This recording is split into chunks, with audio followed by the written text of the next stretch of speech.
We begin this hour's news in Yemen.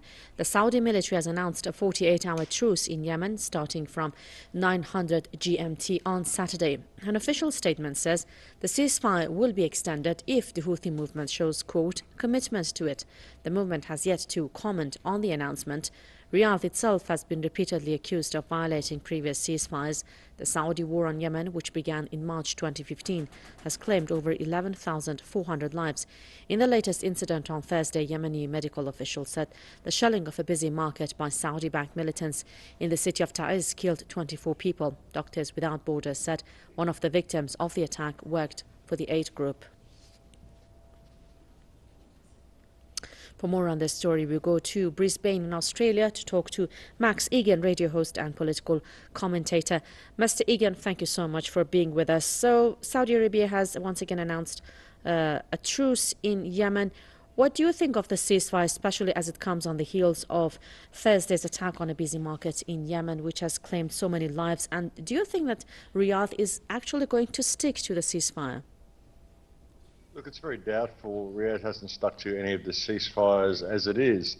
And you've really got to look at what this is all about. They're saying, they're thinking that the Houthi rebels and forces need to hold off, and they're hoping that the rebels will not break the ceasefire, but it's always the other way around.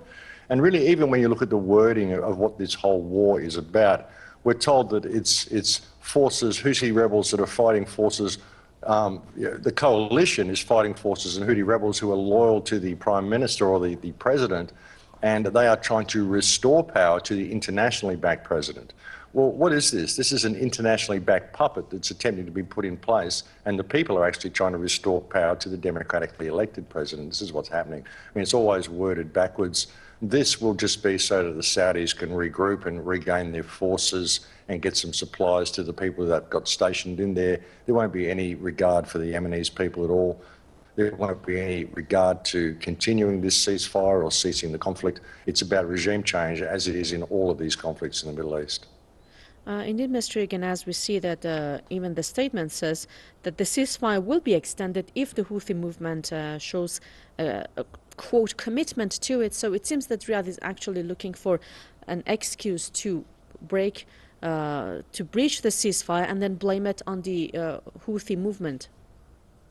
This is what is always the case. And again, it's the Houthi movement which is actually attempting to restore power to the democratically elected president. It's really important that people look at this. You know, the coalition, they're saying they're fighting rebels. Really, it's the coalition who are the rebels who are going in there to undermine democratically elected president and replace it with an internationally approved puppet. And they always change the wording to say they're trying to restore power to the internationally approved president, and we're supposed to accept that that's who we want, the internationally approved guy. Well, what about the guy that the people actually elected who live in the country? Doesn't that mean anything to anybody? Don't we respect democracy in the West? Isn't what this is supposed to be about? Aren't these wars supposed to be about restoring and preserving democracy? So why is it we always see the democratically elected president of these areas deposed and replaced with the international puppet, and then the wording is always delivered to the people backwards? That's just the way they play it. And Mr. Igan, briefly, what do you think of the blockade that Saudi Arabia has imposed on Yemen that's putting a chokehold on the already impoverished and war-hit country? And isn't that really inhumane? How can Riyadh even impose a blockade on Yemen? Is it allowed to do so?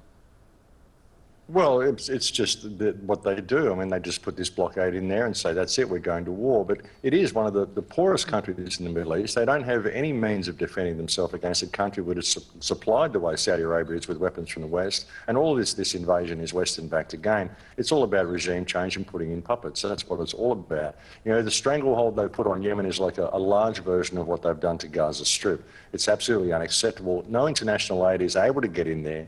And the only time it is able is when we see these ceasefires, and of course it's just the coalition-backed forces that get the humanitarian aid delivered to them. None of it goes to the Yemenis people. So it's a humanitarian catastrophe, an absolute crisis by a country which is carrying out huge abominations against human rights anyway. I mean, it's an abominable regime, Saudi Arabia. The fact that it's allowed to do this and is funded by the West is absolutely disgraceful, and it's the Yemenis people who suffer. Max Igan, radio host and political commentator, thank you for joining us live from Brisbane.